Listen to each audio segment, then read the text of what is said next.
ay naglalakad dito sa may Central Valley, California. Papunta sana ako ng lakes dahil I love lakes, I love the water. Tapos tingnan natin guys yung mga nakatakip nila dito nga greenhouse. For me guys, walang laman nga area dyan. Tapos doon may nakatakip, siguro may laman doon nga area, pero hindi na lang tayo punta doon guys. May bahay dyan, siguro yan ang mga nag-aalaga dito. Saka parang may squash dito guys, oh. Yan. For me that's a squash or pumpkins. Yan. Tapos may mga flowers. Yan, parang pumpkins siguro ito guys, kasi tingnan natin doon, oh, may pumpkins. Yan, yung area. Tapos yung kamatis dyan. Parang pumpkins guys. Ganun na rin, squash.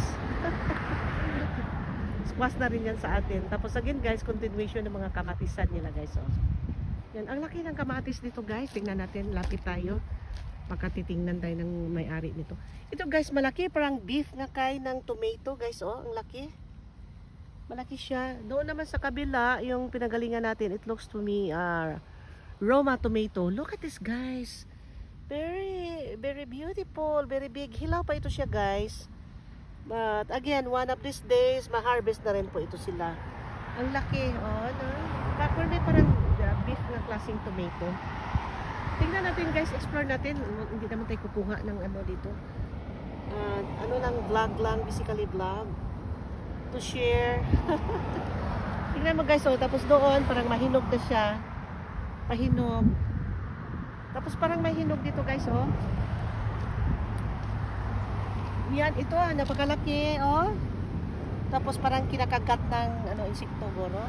Tapos may ilalim guys, oh. Hinog na, ayaw ko lang mag-touch kasi baka ma-misinterpret ako. Kumukuha ako dito. Actually, nagbablog lang po ako dito. For your eyes only.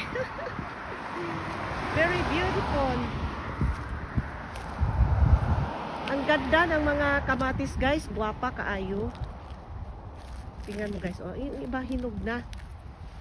Yan, hinog na siya guys. Oh, nasa ilalim. Yan, tapos dito green. Pahinog na rin siya. Yan, may hinog talaga dito guys. Oh. Ito, hinog, oh. Yan, hinog na, ready for harvest na yan siya. Ano siya guys, parang beef na kamatis. Look at this guys. Yan, laki.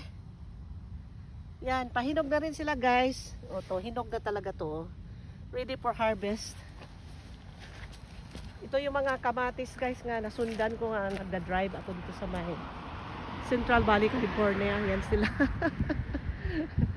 Tapos ginatikan ko ng video dahil nakakatuwa tingnan, truckloads of tomatoes. Alright guys, thank you for watching. See you in my next vlog. Bye-bye you.